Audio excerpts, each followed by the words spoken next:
كيف تكفرون بالله وكنتم أمواتا فأحياكم ثم يميتكم ثم يحييكم ثم إليه ترجعون. صدق الله. Surahul Azim. Assalamualaikum warahmatullahi wabarakatuh. Alhamdulillah wassalatu wassalamu ala Rasulillah wa ala alihi wa man walah. Syada la ilaha illallah, syada Muhammadan abduhu wa rasuluh. Allahumma salli ala sayidina Muhammad wa ala alihi wa sahbihi ajma'in. Alhamdulillah kita bertemu dalam My Quran Time, baca faham amal pada hari ini bersama tuan-tuan yang berada di rumah. Apa khabar semua? Apa khabar Ustaz Tirmizi? Baik, alhamdulillah. Alhamdulillah. Ya, mari sama-sama kita membacakan doa permulaan majlis kita. Maha suci-Mu ya Allah, tidak ada ilmu yang Engkau kurniakan, tidak ada ilmu kecuali apa yang Engkau kurniakan. Engkaulah yang Maha mengetahui, yang Maha bijaksana. Subhanaka la ilma lana illa ma 'allamtana innaka antal alimul hakim. Dan tambahan juga adalah Rabbi zidni ilma, ya Allah tambahkanlah kepada kami, kepadaku ilmu. Amin. Amin ya rabbal alamin. Alhamdulillah pada hari ini kita akan melihat kepada sambungan daripada minggu lepas. Setelah kita mengulang kaji, kita ingin melihat kepada surah Al-Baqarah, surah yang berkaitan dengan sapi ataupun lembu betina. Perkara ini, kisah ini akan kita temui pada ayat 60 ke atas nanti, tetapi Allah memulakan dahulu pada Alif Lam Mim ayat yang pertama, diikuti oleh halaman yang kedua, ketiga, keempat Ustaz ya, dan kita akan meneruskan pada hari ini ya. Itu sebabnya bagi tuan-tuan yang berada di rumah boleh buka mushaf ya, dan boleh bersedia ya. Dan mungkin Ustaz ada nak beritahu apa-apa kepada penonton di rumah pada hari ini. Kita ada Facebook, kita ada peluang untuk share ya. Betul. Banyak media sosial yang kita sediakan. Maknanya bukan sekadar di rumah, kita share balik kita di Facebook, penonton-penonton biar seluruh dunia dapat menyaksikan Quran Time, insya-Allah. Jadi di Facebook TV Al Hijrah ya, di YouTube di My Quran Time Official, dan juga di Instagram ya, My Quran Time Official. Harapnya itu nanti memberi kemudahan ya kepada ramai untuk merujuk balik pada siri-siri episod yang lepas, insya-Allah. Mari sama-sama tuan-tuan sekalian kita mulakan majlis kita dengan Ummul Quran. Kita ingin sama-sama mendapat ganjaran pahala dan kita nak tadabbur surah-surah selepas ini agar Allah beri barakah kepada kita semua, insya-Allah. Silakan Ustaz. A'udzu billahi minasy syaithanir rajim. Bismillahirrahmanirrahim. Alhamdulillahi rabbil alamin. Ar-Rahmanir Rahim. Maliki yaumiddin. Iyyaka na'budu wa iyyaka nasta'in. اهدنا الصراط المستقيم صراط الذين أنعمت عليهم غير المغضوب عليهم ولا الضالين.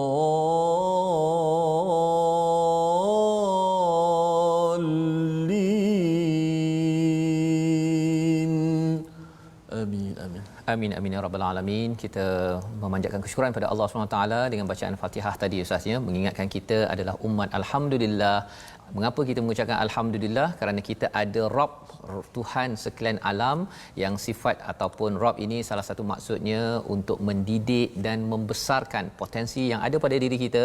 Allah akan didik kita, Allah akan besarkan potensi kita. Itulah Rabbul Alamin. Dan salah satu daripada hadiah daripada Allah bila kita baca alhamdulillah rabbil alamin, permulaan daripada surah Al-Fatihah diterangkan oleh surah Al-Kahfi, iaitu alhamdulillahillazi anzala ala abdihil kitaba wa lam yaj'al lahu iwaja.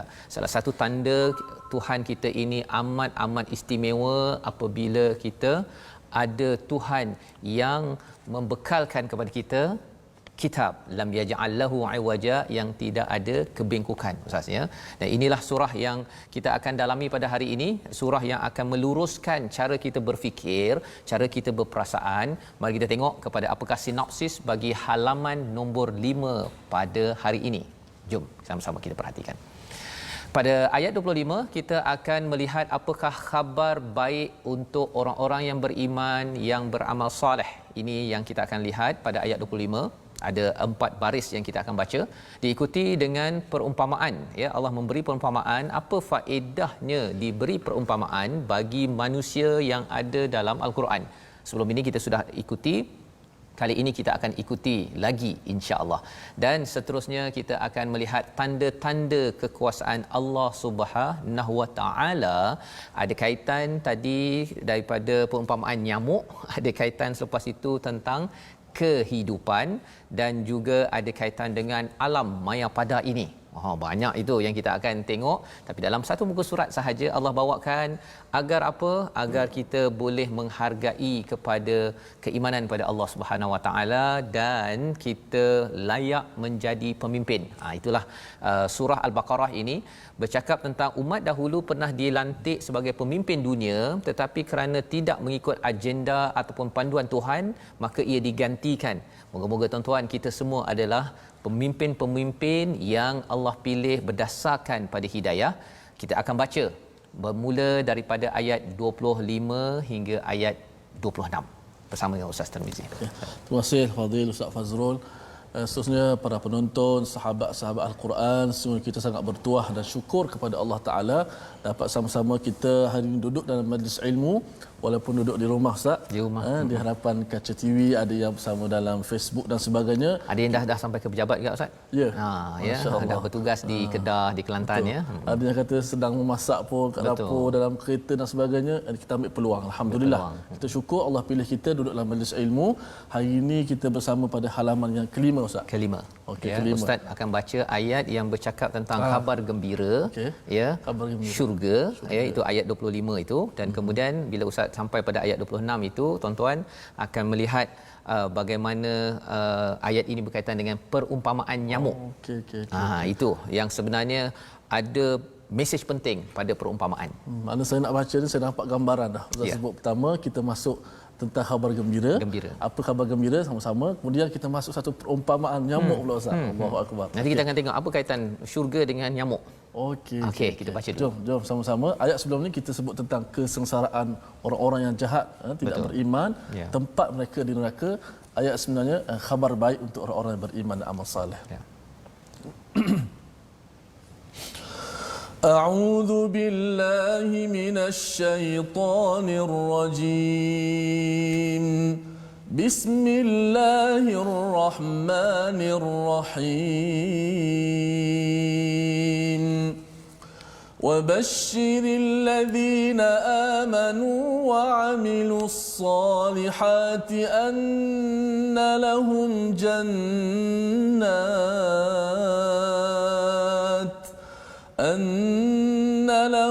جنات تجري من تحتها الأنهار كلما رزقوا منها من ثمرة رزقا قالوا هذا الذي رزقنا من قبل وأتوا به متشابها ولهم فيها أزواج مطهرة وهم فيها خالدون إن الله لا يستحيي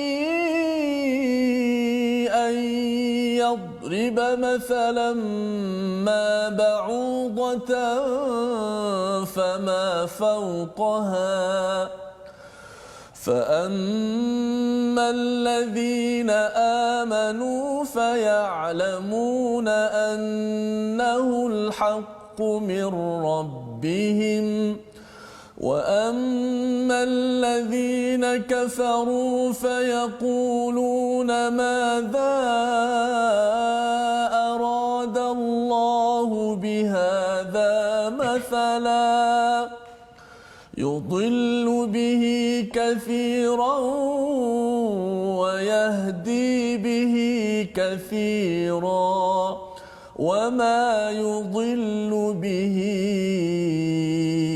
إلا الفاسقين. Sadaqallahul Azim. Sadaqallahul Azim. Terima kasih Ustaz membacakan 25-26 ini ada dua perkara yang kita nampak mungkin macam tak berkait sangat ya, tetapi ada kaitan sebenarnya, ada tanasub, ada kaitan di antara. Kalau ayat 24 sebelum ini pada halaman 4 bercerita tentang orang-orang yang tidak ataupun yang tidak beriman kepada Allah Subhanahu Wa Taala, uiddat lil kafirin, itu disiapkan pada mereka neraka. Nauzubillah, ini bagi orang yang melawan, tidak percaya kepada mesej daripada nabi yang dibawakan oleh Nabi Musa sebelum ini dan juga dibawakan oleh Nabi Muhammad sallallahu alaihi wasallam. Pada ayat 25 Allah menyatakan tentang wabasyiril ladzina amanu, ya, menariknya perkataannya, dan sampaikanlah kabar gembira. Ustaz ya. Dia sebenarnya boleh saja digunakan perkataan apa? Basyir ataupun wa ubasyir. Kalau wa ubasyir, aku mengucapkan tahniah. Allah mengucapkan tahniah kepada orang yang beriman. Tapi di sini wa basyir ini maksudnya seruan kepada siapa? Pada Nabi Muhammad sallallahu alaihi wasallam. Ada nabi yang perlu menyampaikan mesej tahniah kepada siapa? Orang yang beriman dan beramal soleh. Jadi di situ kalau kita tengok basyir itu sendiri pun di situ ada tugas nabi. Tugas nabi. Jadi secara ringkasnya, siapa yang menidakkan Nabi Muhammad sallallahu alaihi wasallam ataupun tidak mahu kembali pada sunnahnya pada zaman Rasul sallallahu alaihi wasallam itu di Madinah, mereka tidak dapat terima nabi pasal Arab. Kan, kami ini Bani Israel, orang Yahudi cakap ini adalah daripada Nabi Muhammad, bukan daripada geng Nabi Musa, dia kata. Maka dia nafikan, maka sebenarnya orang-orang begini tak dapat basyir tapi mendapat nadhir daripada Allah Subhanahu Wa Taala. Jadi apakah kabar gembira tersebut ya kepada tuan-tuan yang beriman kepada Allah, kepada Al-Quran, kepada Nabi sallallahu alaihi wasallam? Wabasyiril ladzina amanu, berikan kabar gembira kepada orang yang beriman. Beriman ini sama ada iman kuat ke iman lemah ke. Orang munafik yang mengaku beriman pun Allah kata berikan kabar gembira kepada orang yang mengaku beriman, ya. Maksudnya kalau kita rasa macam iman kita lemah Ustaz ya, maka kita pun rasa bila baca ayat ni, ya Allah, aku ni iman lemah, ya Allah, aku perlu naikkan. Itu perasaan bila kita baca ayat ini. Tetapi bukan sekadar iman, disambung dengan wa'amilus salihat, beramal soleh. Ini yang membezakan orang beriman yang munafik dengan yang bertakwa. Orang bertakwa yang beramal soleh ini, dia buat apa yang dia percaya. Tapi kalau orang munafik itu Ustaz ya, Abdullah bin Ubay ke bin Salul, dia kalau dia kata saya beriman, amanna, dia cakap yang kita dah belajar sebelum ini, tapi bab solat, kalau isyak ke, kalau katakan subuh ke, dia tak pergi. Pasal orang tak nampak, buat apa saya pergi? Kan, dia tidak mahu beramal soleh. Dan inilah perkara yang membezakan ya ucapan tahniah ini bagi orang yang beriman dan beramal soleh. Apa ganjarannya? Annalahum jannatin tajri min tahtihal anhar. Saya sempat survey dekat Facebook. Saya tanya dekat Malaysia ni, kalau kita pergi hotel Ustaz ya, dia hotel yang tingkat yang tinggi ke yang rendah yang lebih mahal? Saya survey lah kan. Kalau pejabat biasanya yang rendah itu mahal. Kalau tingkat tinggi itu tengok keadaan lah kan. Kalau yang pejabat yang dekat dengan tempat yang ternama ke apa ke, mungkin tinggi tu lebih mahal. Tapi bila kita ke Singapura, saya banyak tanya orang kat sana, kalau apartmen, kalau kat sini bawah lebih murah, dekat sana lebih tinggi lagi mahal. Ya. Apatah lagi kalau kat Malaysia pun ada juga, kalau dia menghadap laut, menghadap pemandangan yang indah, lebih tinggi lagi mahal. Kalau hotel ke menghadap laut mahal. Kalau tak ada tingkap murah. Contohnya kan. Kalau kita tengok dalam ayat ini, Allah tahu bahawa psikologi kita nak apa? Kita nak kalau boleh kita punya rumah ni tinggi. Kalau tinggi mestilah ada yang rendah. Rendah itu namanya di bawah itu ada sungai. Ini maksudnya rumah tinggilah ni. Dan jannatin ini maksud lainnya adalah kebun ataupun taman, ada pokok-pokok. Dan saya yakin kepada ialah ustaz pun ya, saya sendiri pun kalau boleh rumah kita ustaz ya, kalau boleh adalah pokok-pokok di sekitarnya kan, ada kebun, ada mata air pula ada tu. mata air. Kan bila cakap tentang mata air, ada yang bertanya mengapa sungai dikaitkan, pasal kalau kita diberikan longkang, rumah saya memang ada longkang ustaz kan, tapi longkang bukan lambang sebagai satu rumah yang besar. Ataupun kalau kita diberikan laut macam-macam ada jerung ke, ada apa. Tapi kalau sungai, ia adalah lambang kepada mata air ya, dan memang kita amat suka kepada nikmat ini. Kullama ruziqu minha min thamaratir rizqa. Diberikan rezeki buah-buahan, qalu hadzal ladzi ruziqna min qabl wa utubihi mutasyabiha. Ya, apakah yang kita akan cakap bila sampai ke syurga nanti, bahawa ini kita dapat buah-buahan wa utubihi mutasyabiha, macam kita pernah dapatlah ustaz kat dunia dulu. Maknanya Allah Subhanahu Wa Taala berikan kita buah yang kita pernah dapat kat dunia. Pernah dapat kat dunia. Okay. Kalau kita bincang sebelum ni ya, apa ustaz? Musangking kan, tapi tak musangking ya. Wali tuan-tuan, kalau katakan mangga ke buah apa, ada yang beri apa jeruk ke ya, jeruk yang sedap itu ya. Kita ucapkan terima kasih juga ya daripada tuan-tuan yang menghantar ya. Nak ceritanya apa, buah-buahan yang kita pernah makan di dunia ini kita jumpa di sana, tetapi rasanya sudah berbeza. Lebih sedap. Maksud kalau kita makan buah dekat dunia tu rasa lazat, kalau macam Ustaz makan musangking tu rasa macam ya Allah, macam manalah akhirat Ustaz. Dia itu sebabnya Ustaz ni, bila makan buah kan kita bukan makan kerana lapar sangat pun, kerana berhibur makan kan. Itu preview kepada syurga. Pasal syurga ni makan bukan pasal lapar.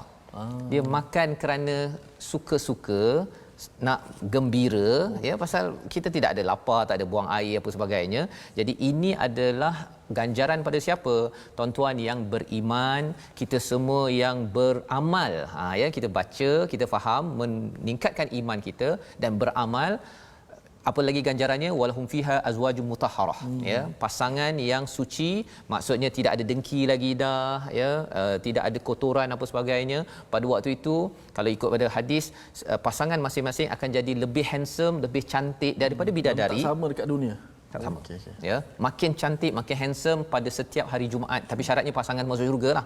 Ya, kalau pasangan itu di dunia ini baca Quran pun malas kan, ataupun amal soleh pun dia kata awak buatlah, saya tak apa. Dan mungkin kita tak bertemu lagi pasangan itu di sana nanti. Allah. Yang kita tak nak jadi begitu, tuan-tuan bolehlah share sekarang ini ya, beritahu kepada kawan, saudara, anak, suami, isteri.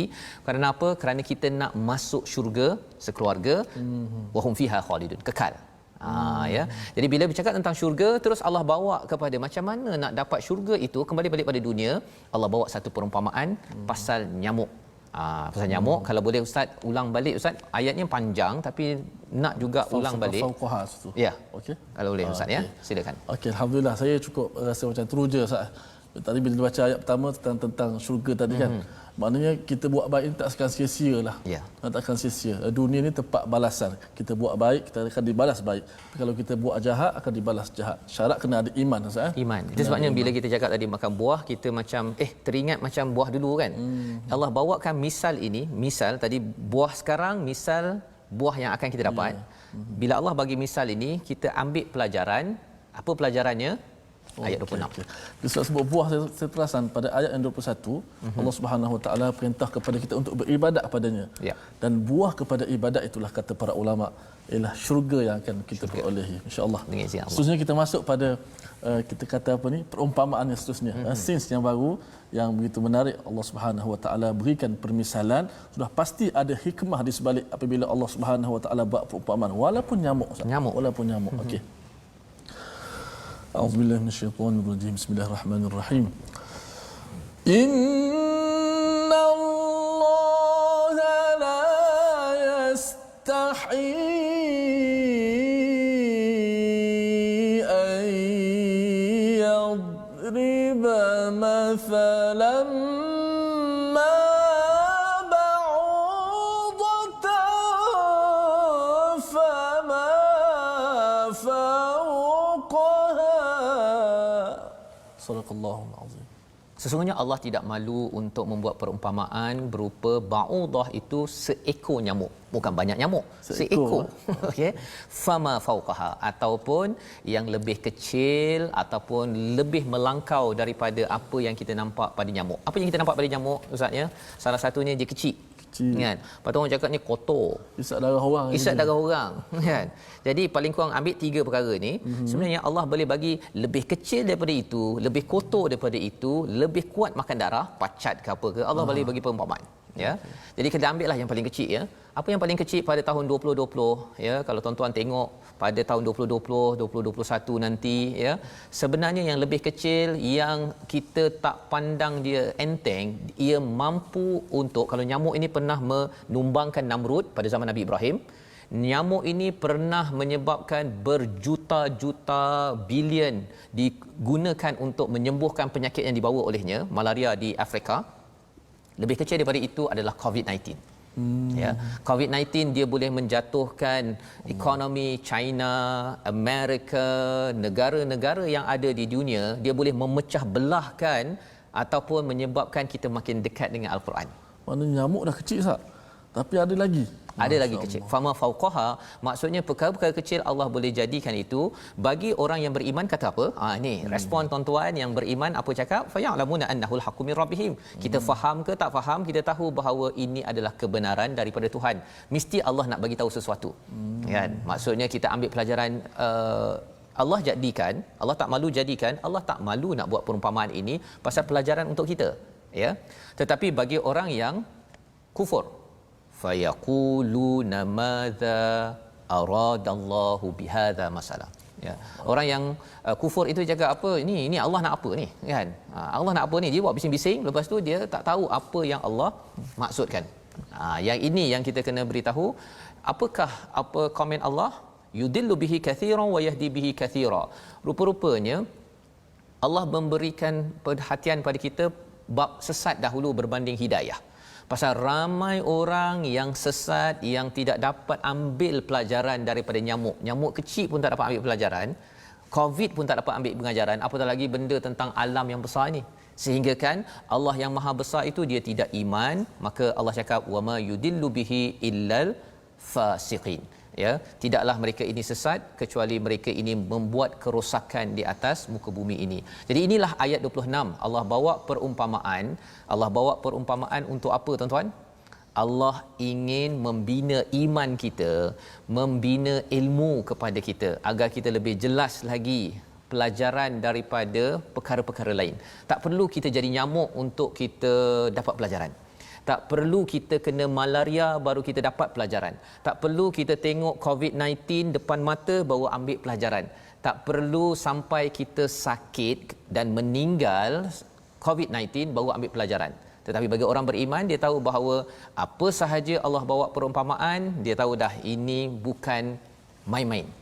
Jadi itu sebabnya kalau ayat 26 dan 25 sebentar tadi kita perhatikan betul-betul, orang yang nak ke syurga ini dia sentiasa ambil pelajaran dan suka melihat misal-misal sehingga kan nanti dia dapat rasa buah di sini, dia dah dapat dah ini misalan ni. Nanti saya dapat makan buah di sana, ya. Jadi perkataan yang kita nak kongsikan pada hari ini, ya, daripada 2 ayat ini yang kita nak beri perhatian Ustaz pada hari ini ialah perkataan apa? Basyara. Basyara, ya, perkataan awal yang kita belajar tadi. Apakah yang ucapan tahniah yang diberikan kepada orang beriman beramal soleh? Basyara daripada perkataan yang bermaksud beri khabar gembira. Ya, Nabi beri khabar gembira, diarahkan Allah beri khabar gembira pada orang beriman beramal soleh. Basyara ini kalau dalam As-Sahani maksud asalnya tuan-tuan Ustaz ya, kulit luar, kulit bahagian luar. Ya, itu sebabnya bila manusia digelar bashar, itu maksudnya Allah memberitahu tentang perkara-perkara fizikal. Tapi kalau perkataan al-adamah, Adam, Adam itu kulit dalam. Kulit bahagian dalam. Kulit dalam. Kulit luar dia kasar sikit, kulit dalam ini kalau kita terluka kan, yang dalam itu dia kan jadi lembut macam putih tu kan. Itu adalah Adam. Al-Adamah.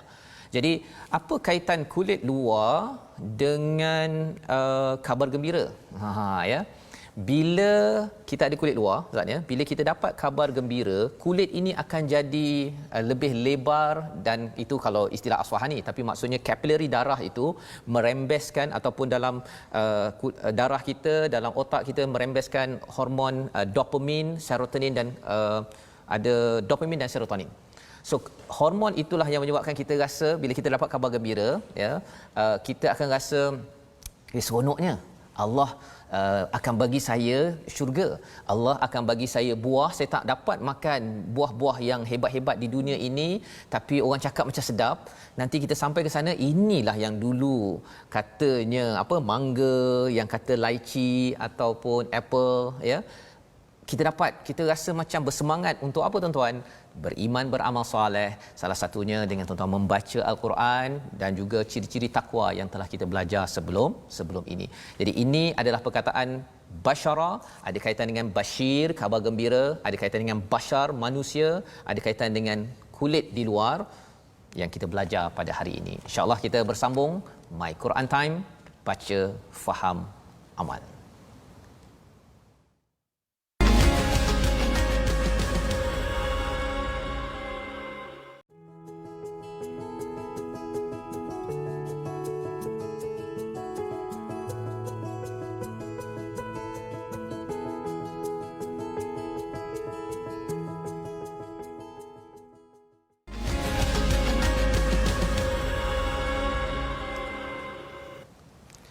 Kembali kita dalam My Quran Time, baca, faham, amal. Pada hari ini kita mendalami kepada halaman nombor 5. Kita diperkenalkan dengan apakah ucapan tahniah yang diajarkan oleh Nabi sallallahu alaihi wasallam. Allah suruh Nabi sampaikan, dan juga kita juga peranan kita sebagai bashar, manusia, sampaikan bashir semampu mungkin kepada anak-anak, kepada pasangan kita. Tahniah pada tuan-tuan yang berada di rumah, terus lagi berkongsi, ya, dan share di Facebook, ataupun lepas habis program ini boleh lagi beritahu kepada kawan-kawan apa yang tuan-tuan dapat. Bukan sekadar share, tetapi lebih daripada itu, apa yang tuan-tuan dapat daripada halaman nombor 5. Dan kita nak tengok tajwid bersama Ustaz Tirmizi. Silakan Ustaz. Baik, terima kasih Fadil Ustaz Hazrul. Sahabat-sahabat Al-Quran sekalian, untuk segmen tajwid kali ini insya-Allah kita akan membicarakan tentang rukun-rukun Al-Quran, Ustaz. Rukun Al-Quran. Mana bila sebut rukun, dia satu benda yang penting. Sebab tu kita sebut di awal-awal episod kita. Pada kali ini, sebagaimana setiap ibadat itu dia ada rukun dia. Kalau solat ada rukun dia. Al-Fatihah rukun. Kalau tak tunaikan Al-Fatihah maka tak sempurnalah kita punya ibadat. Maka kita bimbang pahala kita itu kan. Sebab tu antara makna Al-Quran bila Ustaz Safri bincangkan dan bagi kepada kita tentang makna Al-Quran, antaranya ialah diturunkan kepada Nabi Muhammad SAW oleh malaikat Jibril, al-muta'abbad bitilawatihi, untuk beribadat bagi orang yang sentiasa membacanya. Maka rukun-rukun Al-Quran boleh kita perhatikan di skrin kita. Yang pertama, rukun bacaan adalah sah sanadnya. Yang kedua, bertepatan dengan resam Uthmani. Dan yang ketiga, bertepatan dengan salah satu daripada wajah nahu ataupun kaedah bahasa Arab. 3 perkara ni, kalau luar daripada 3 perkara ni, maka ia tidak diakui sebagai Al-Quran. Sebagaimana kata Imam Ibn Al-Jazari, fakullu ma wafaqa wajhan nahwi. Pertama sekali, Al-Quran mesti sesuai dengan wajah ataupun kaedah bahasa Arab. Okey, itu yang pertama. Yang kedua, wa kana lirrasmi ihtimalan yahwi. Maksud dia mesti bertepatan ataupun bersesuaian dengan resam Osmani. Resam ni ialah batang tubuh. Dia bukan baris yang ditambah alif, yang ditambah kecil, itu bukan. Iaitu batang tubuh huruf tu, teks tu, huruf itu. Maliki yaumiddin, dia punya mim, lam, kaf, itu resam. Itu resam. Iaitu ada sepakati para ulama, iaitu resam Uthmani. Dan alhamdulillah kita hari ini tak macam dulu, Ustaz. Ya, Uthmani itu maksudnya merujuk pada Sayyidina Osman ke, Turki Osmaniyah ke, apa maksud Uthmani? Sayyidina Osman resam yang diasaskan ataupun disebut sebagai resam Uthmani. Daripada zaman para sahabat dia berbeza dia punya apa nama ni, perubahan-perubahan itu bermula Sayyidina Abu Bakar, Sayyidina Umar, berlaku perubahan-perubahan sehingga Sayyidina Osman memiliki mushaf Al-Quran. Maka bila mushaf yang ada di sisi kita hari ini sebenarnya adalah menepati dah dari sudut apa nama ni, sah sanad ini, dia menepati dari sudut resam Osmani. Alhamdulillah, kalau dulu orang nak belajar Quran pergi jumpa syekh ni talaki zaman-zaman sahabat dulu, dapat satu surah aja. Betul. Sebab Quran bukan dalam mushaf begini. Alhamdulillah hari ini disusun dah macam ni. Cantik, alhamdulillah. Ada lajnah tashih pula mentasihkan ayat Allah Subhanahu Wa Taala. Itu yang kedua apa tadi? Dia punya resam Osmani. Yang ketiga mesti sah sanadnya. Mana kita tak boleh baca Al-Quran ikut suka kita lah. Alhamdulillah hari ini semua dah ulama letak barisnya semua supaya kita boleh baca dengan betul. Tak bolehlah kita baca Alhamdulillah, tak boleh. Ada yang baca Alhamdulillah, nak baca sendiri. Tak apalah, makna tak berubah pun kan. Ar-Rahmanur Rahim. Dia ubah makna. Dia kata dalam bahasa Arab, Arabnya begini. Al-Quran dia bukan mesti daripada 3 kriteria tadi, rukun tadi. Betul. Barulah diakui sebagai Al-Quran dan sah dibaca dalam solat maupun di luar solat. Masya-Allah, itu 3 perkara penting Ustaz ya, tentang tajwid, tentang bagaimana Quran itu sendiri untuk kita berkenalan ya, untuk kita lebih dekat ya dengan Al-Quran ini sendiri. Yang kita baca sekarang ini ialah resam Osmani. Ya, baik. Alhamdulillah. Baik, kita nak teruskan bacaan kita daripada ayat 27 hingga ayat 29 ya. Okay. Sama-sama kita dipimpin oleh Ustaz Tirmizi. Okey. A'udzu billahi minasy syaithanir rajim. الذين ينقضون عهد الله من بعد ميثاقه ويقطعون ما أمر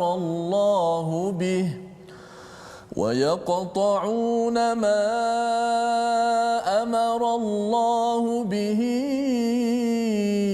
أن يوصل ويفسدون في الأرض أولئك هم الخاسرون كيف تكفرون بالله وكنتم أمواتا فأحياكم ثم يميتكم ثم يحييكم ثم إليه ترجعون هو الذي خلق لكم ما في الأرض جميعا ثم استوى إلى السماء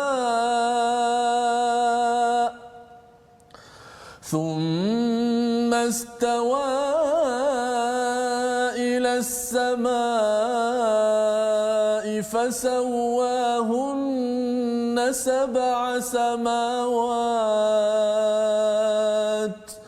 وهو بكل شيء عليم صدق الله العظيم. Surah Al-Allahul Azim ayat 27 hingga 29 Ustaz ya. Itu adalah sambungan daripada apa yang Allah beritahu pada ayat 26 apabila Allah menyatakan wama yudillu bihi illal fasiqin. Tidaklah sesat ya orang-orang yang tidak mampu mengambil pelajaran daripada perumpamaan Allah berikan kecuali orang yang fasiqin. Siapakah orang yang fasik?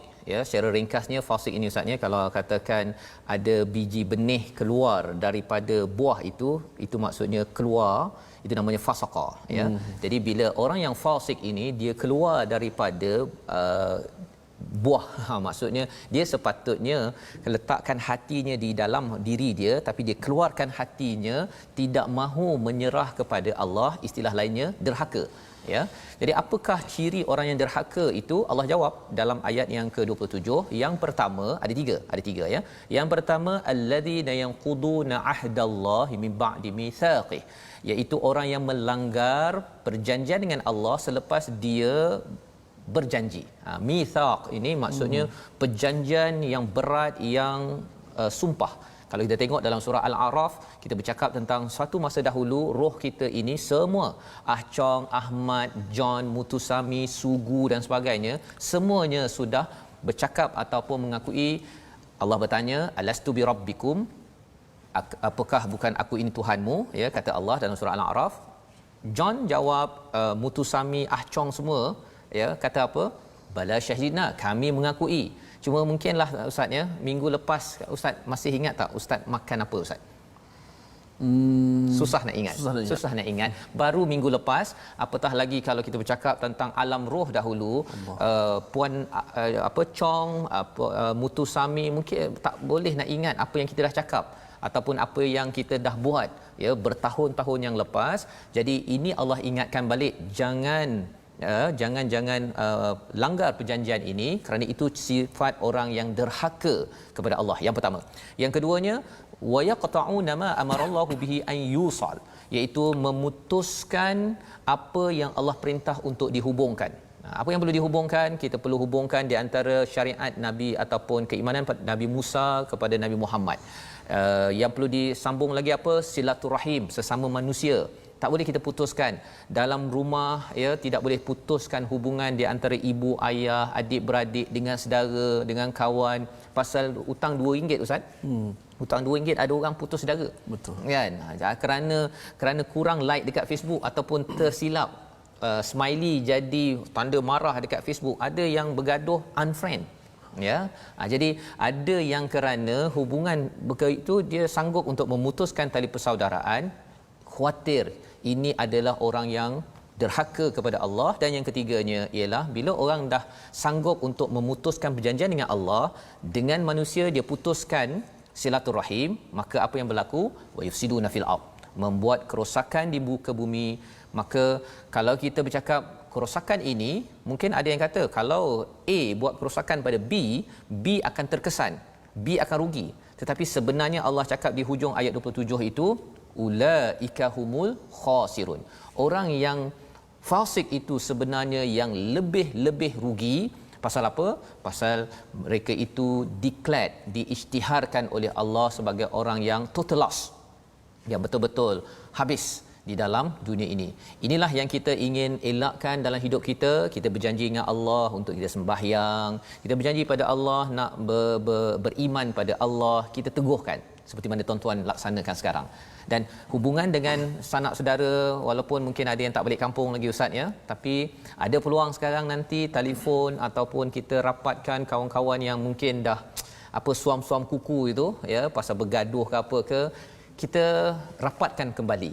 Kerana apa? Kerana itu akan menjadikan kita ini tidak rugi. Dan Allah bawakan lagi satu lagi keesaan kebesaran Allah Subhanahu Wa Taala, iaitu pada ayat 28. Cycle bagaimana kehidupan kita sebenarnya. Ada 2 kali mati dan 2 kali hidup. Tuan-tuan yang di rumah, 2 kali mati, dan kita ni ada berapa kali hidup? 2 kali hidup. Kita nak dengar ayat itu sekali lagi ustaz, ya, agar tuan-tuan di rumah, kita sekarang ini berada pada kehidupan pertama. Dulu kita tak ada, kemudian kita matilah, ya. Kemudian kita hidup sekarang, nanti kita akan mati balik semula, hidup yang selama-lamanya. Masya-Allah. Ayat 28. Jom. Ayat 28 ustaz, ya.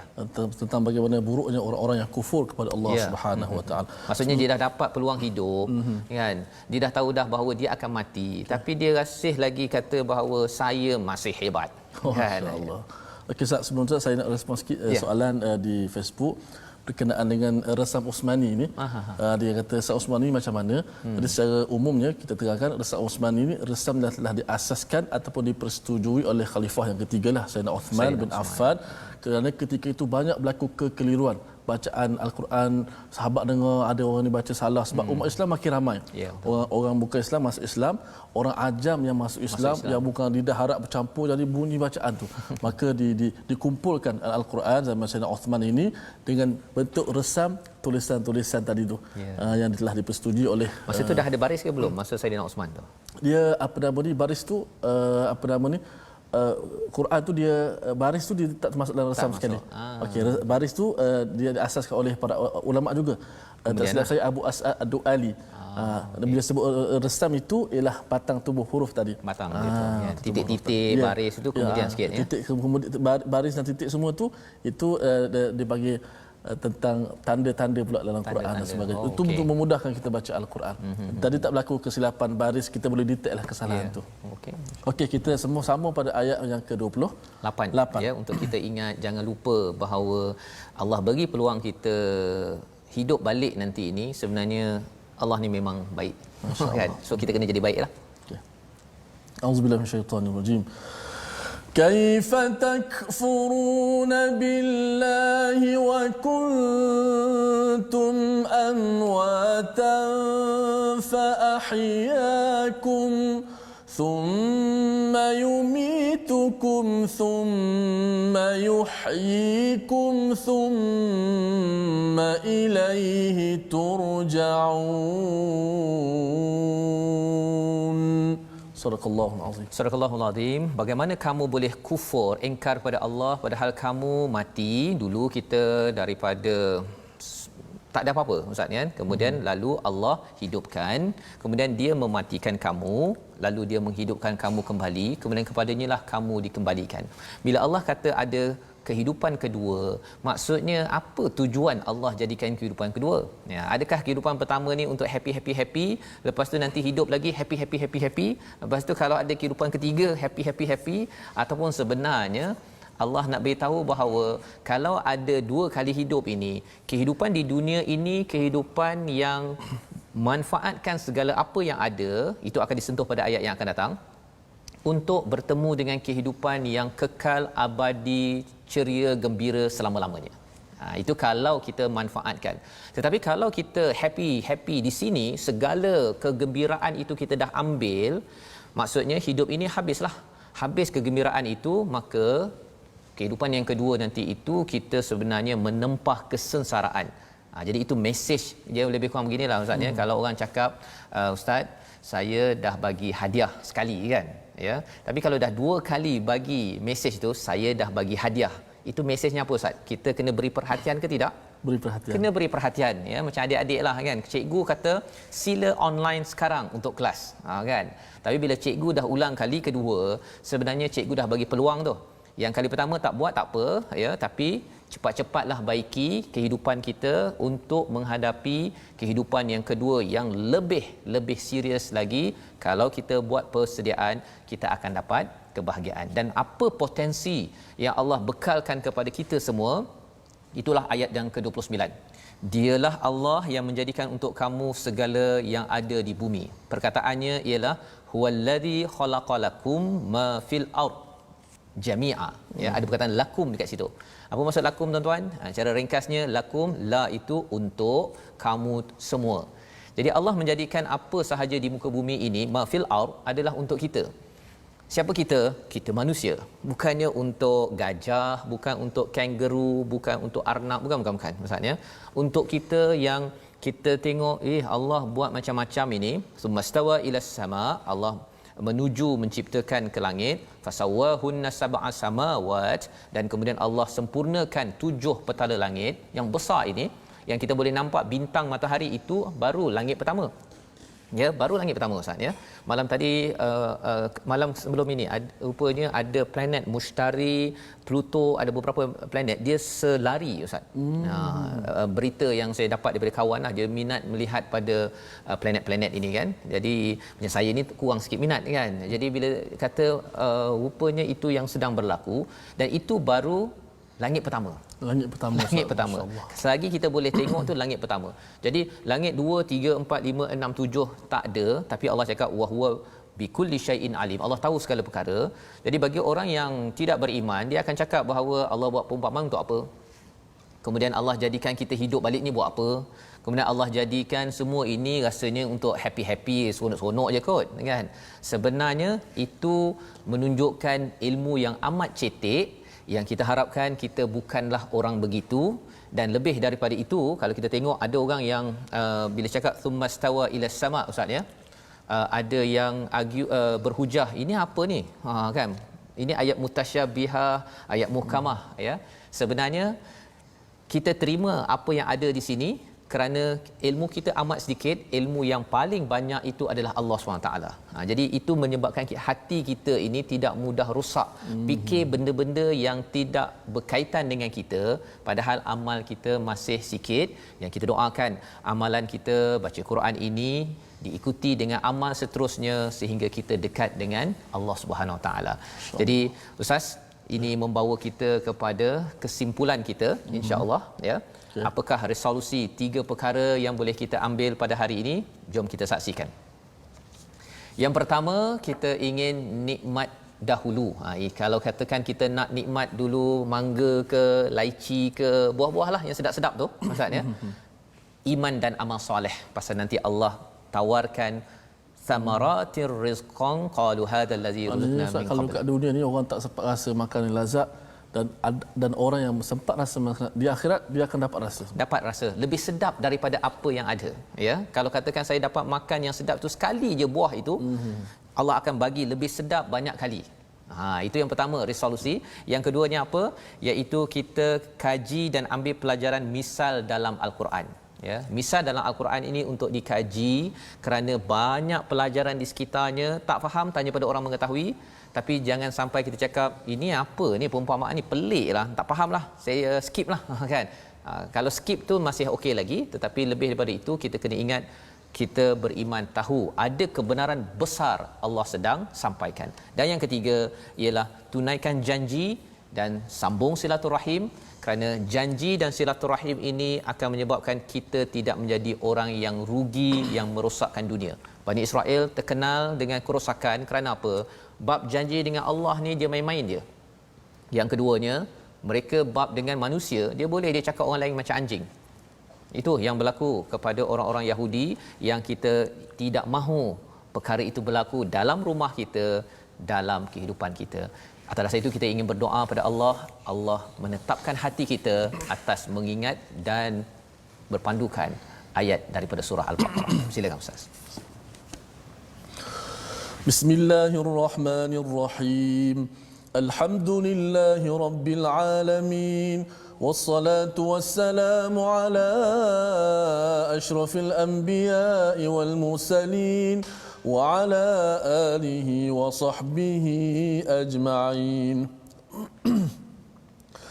Allahumma arhamna bil Qur'an waj'alhu lana imaman wa nuran wa hudan wa rahmah. Allahumma dhakkirna minhu ma nusina وعلمنا منه ما جهلنا وارزقنا تلاوته آناء الليل وأطراف النهار واجعله لنا حجة يا رب العالمين. Ya Allah, ya Tuhan kami, janganlah kau biarkan kami dalam keadaan berlumuran dengan dosa, ya Allah, kecuali kau ampunkan dosa-dosa kami ini, ya Allah. Ya Allah, janganlah kau biarkan kami dalam keadaan susah, ya Allah, kecuali kau permudahkan segala urusan kami ini, ya Allah. Ya Allah, janganlah kau biarkan kami dalam keadaan kegelapan, ya Allah, kecuali kau berikan kepada kami cahaya daripada-Mu, ya Allah. Ya Allah, kurniakanlah kepada kami hati yang sentiasa mengambil i'tibar, ya Allah. Ya Allah, kurniakanlah kepada kami hati yang sentiasa mengambil pelajaran daripada apa yang berlaku ini, ya Allah. Ya Allah, kurniakanlah kepada kami akal yang sentiasa dipandu oleh wahyu-Mu, ya Allah. Ya Allah, kurniakanlah kekuatan kepada kami untuk sentiasa beramal saleh, ya Allah. Ya Allah, kurniakanlah kepada kami kekuatan untuk menghindarkan diri daripada melakukan perkara yang maksiat dan kekufuran, ya Allah. Ya Allah, bersihkanlah hati-hati kami ini, ya Allah. Ya Allah, berikanlah balasan baik kepada kami di hari akhirat nanti, ya Allah. Ya Allah, jadikanlah amalan yang kami lakukan di dunia ini menjadi memberatkan timbangan mizan di hari akhirat nanti ini, ya Allah. Ya Allah, selamatkanlah kami di hari akhirat, ya Allah. Ya Allah, permudahkanlah segala urusan kami, ya Allah. Ya Allah, berikanlah rezeki kepada kami di hari akhirat, ya Allah. Dan rezekikanlah kepada kami bersama dengan pasangan-pasangan kami di hari akhirat, ya Allah. Rezekikanlah kepada kami berada bersama dengan ibu bapa kami di hari akhirat dalam syurga-Mu, ya Allah. Ya Allah, kurniakanlah kepada kami pasangan yang bertakwa, ya Allah. Pasangan yang membantu kami untuk melakukan ketaatan kepada-Mu, ya Allah. Allahumma rabbana atina fid dunya hasanah wa fil akhirati hasanah wa qina adzaban nar. Ya Tuhan kami, berikanlah kepada kami kehidupan yang baik di dunia ini ya Allah. Ya Allah, kau berikanlah kehidupan kami yang baik di hari akhirat ya Allah, dan selamatkanlah kami daripada azab neraka-Mu ya Allah. Wa sallallahu ala sayyidina Muhammad wa ala alihi wa sahbihi wasallam. Walhamdulillahi rabbil alamin. Amin amin ya rabbal alamin. Alhamdulillah, semoga Allah mengurniakan, mengabulkan doa kita Ustaz, agar keluarga kita adalah keluarga bertakwa, keluarga yang diizinkan dengan rahmat Allah, wa hum fiha khalidun, kekal di syurga nanti yang tidak ada cabaran ujian lagi ya. Di sini kita bersusah sikit tuan-tuan yang berada di rumah, teruskan ya, senang susah kita terus bersama Al-Quran. Kita ingin sebarkan Al-Quran ini lebih luas lagi. Ia memerlukan usaha ya, usaha, sedikit kepayahan, tetapi bagi tuan-tuan yang ada kesempatan, kita jemput untuk bersama dalam wakaf untuk ummah sebagai satu usaha bersungguhnya tuan-tuan bersama Al-Quran ya, agar isi Al-Quran ini bukan tuan-tuan saja yang dapat, tetapi kita ingin kongsi dengan rakan-rakan kita yang berada di mana saja ya, di hospital, di pejabat komuniti, di surau, di masjid, di sekolah, di pelbagai tempat, agar ini menjadi sebagai jariah kita. Itu yang penting Ustaz ya, jariah amal yang berkekalan sampai ke syurga, dan di sana nanti ada fi tahtihal anhar ya, ada sungai di bawahnya itu. Nikmat ini macam mana dapat banyak sangat ini? Rupa-rupanya kerana jariah tuan-tuan bersama dengan wakaf dan untuk jariah ummah itu kekal sah wa hum fiha khalid, selama-lamanya di hari akhirat syurga insya-Allah. Betul. Dan dalam masa yang sama, kalau katakan ada yang kata saya selain daripada wakaf ni apa yang saya boleh buat, tuan-tuan ya, sebagai sahabat Al-Quran, sahabat Al-Quran, kita nak tuan-tuan bersama, kita bergabung bersama ya. Kita bukannya eksklusif tapi inklusif ya. Kita nak seramai mungkin kita berganding bahu agar Al-Quran ini dapat dikongsikan, kita dapat beraktiviti, beramal dengan apa yang kita faham. Muka surat 5 kita dapat satu, kita share nota, kita mungkin galakkan kawan, ada ruang nanti kita mungkin boleh bertemu, kita buat program membantu kawan-kawan masyarakat kita, kerana itulah yang kita belajar seawal halaman yang kedua, diikuti pada halaman seterusnya perkara yang perlu kita beri perhatian. Jadi sebabnya tuan-tuan kalau ingin ikuti siri-siri yang lepas, tuan-tuan boleh ikuti di Facebook TV Al-Hijrah, itu satu ya. Ini Facebook siri-siri yang lepas. YouTube, YouTube tuan-tuan boleh ikuti My Quran Time Official. Di situ tuan-tuan boleh tengok segala siri-siri yang lepas. Nak menyemak kembali, mana tahu nak sembahyang tahajud nanti nak tahu apa isinya, semak dulu, dengar sekejap. Dan yang ketiganya di Instagram, My Quran Time Official. Sama juga ya. Moga-moga ini akan menjadikan kita istiqamah, bersemangat, share bersama dengan kawan-kawan yang ada. Bertemu lagi kita ulangan pada jam 10. Pukul 6 petang. 6 petang. 6 petang ke 5 petang Ustaz? 5 petang. 5 petang Ustaz ya. Pukul 10 malam dan juga 6 pagi. Jangan tersilap ya. Seawal 6 pagi lepas sembahyang subuh tu kita boleh semak kembali, kerana kita ingin Al-Quran ini menjadi saksi kepada kita, syafaat kepada kita. My Quran Time bertemu esok halaman 6, baca, faham, amal.